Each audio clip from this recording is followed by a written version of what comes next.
Hello दोस्तों, आज मैं ऐसे व्यक्तियों के बारे में बात करना चाहता हूँ कि जो कि सच्ची घटना से आधारित है। वह दो पर्सन का नाम आप सुनेंगे तो आप बहुत चकित हो जाएंगे। उनकी ऐसी प्रेम गाथा है जो कि हमारे जीवन को एक प्रकार से बहुत बड़ी सीख देती है और जीने की इच्छा जागृत करती है। हम दो वो शख्स की बात करना चाहते हैं कि जो कि नेपाल देश से रिलेटेड है, जिनका नाम विवेक पंगेनी और सृजना सुवेदी था। ये दोनों बचपन से ही दोस्त थे और स्कूल लाइफ से ही फ्रेंडशिप में थे और दोनों बहुत ही अच्छे पढ़ते लिखते भी थे। इनकी महत्वाकांक्षा बहुत ऊंचा था और दोनों साथ में पढ़ाई कर रहे थे और पढ़ाई करते करते एक दूसरे से जान पहचान हुआ और धीरे धीरे फ्रेंडशिप में परिवर्तित हुआ। उसके बाद एक दूसरे से प्यार करने लगे। यह दोनों शख्स ऐसे हैं कि जो कि नॉर्मल फैमिली से बिलोंग करते हैं और एक दूसरे के विचार, एक दूसरे के बातों से इतना प्रभावित हुए कि जो कि इन्होंने आगे चल के शादी करने का निर्णय लिया।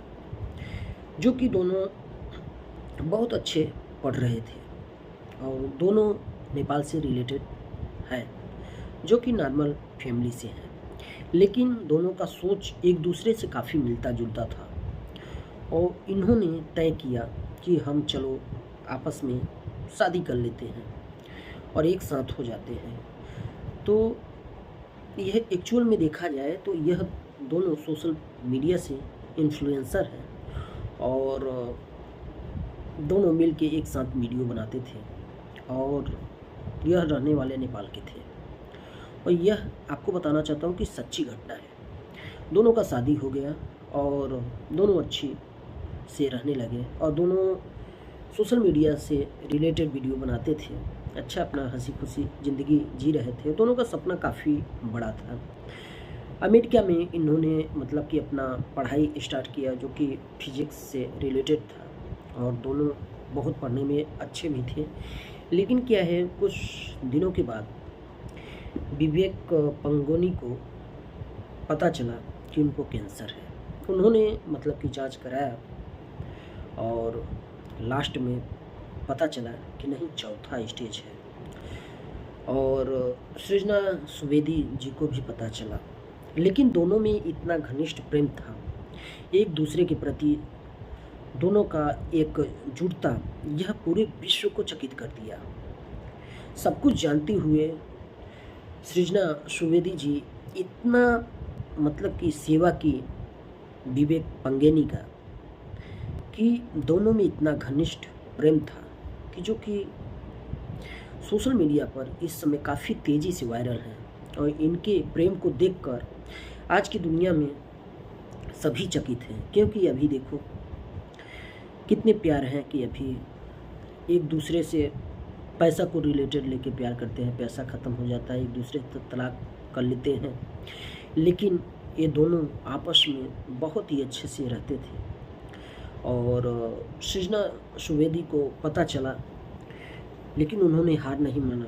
अच्छे हॉस्पिटल में विवेक पंगेनी का इलाज कराया, लेकिन एक बार सर्जरी हुआ, फिर थोड़ा सही हुए, फिर दोबारा सर्जरी हो गया। और जब इनको पता चला कि नहीं, 6 महीना इनके पास है विवेक पंगेनी के पास, तो दोनों मतलब एक दूसरे को इतना प्रेम करने लगे कि पहले से भी ज़्यादा एक दूसरे का सम्मान, एक दूसरे का मतलब कि हेल्प, जो कि पूरा विश्व देख के हैरान है कि किसी व्यक्ति को कैंसर हो जाता है और फिर भी सृजना सुवेदी जी इतने तन मन धन से विवेक पंगेनी जी को मानती थी कि उनको समझ लो भगवान से भी बढ़ के मानती थी। और हमेशा भगवान से प्रार्थना करती थी, हे मेरे भगवान, मेरे पति जी को अच्छा कर दो। लेकिन क्या है, सत्य सत्य होता है।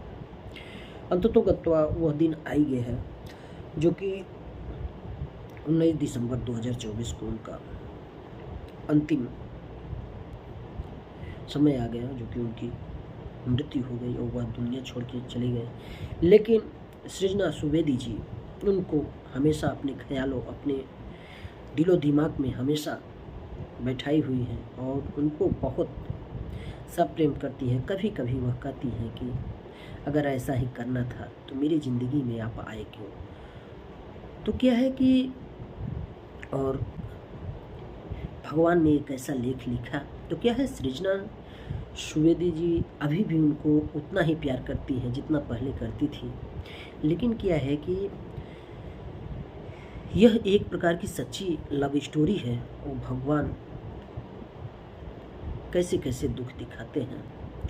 जो व्यक्ति अच्छे से रहना चाहता है, मिलजुल के रहना चाहता है, अपने जीवन को बिताना चाहता है, लेकिन भगवान ऐसा उसके जीवन में दुख ला देते हैं कि आदमी अपने दुख से ही परेशान होता है नहीं, और जीने की इच्छा जो है वह एक प्रकार से शून्य जैसा हो जाता है।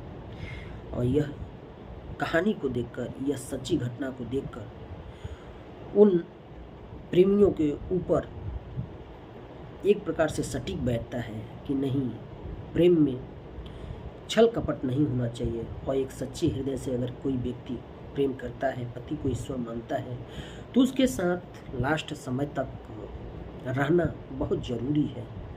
और इसी प्रेम का सच्चा उदाहरण विवेक पंगेनी और सृजना सुवेदी जी हैं, जिनके लाइफ स्टोरी से हमको सीखना चाहिए और जीवन में कैसे रहना चाहिए वह हमको सीख देता है। तो दोस्तों, आपको वीडियो कैसा लगा? वीडियो अच्छा लगा होगा तो लाइक कमेंट्स करना। फिर मिलेंगे अगले वीडियो में, तब तक के लिए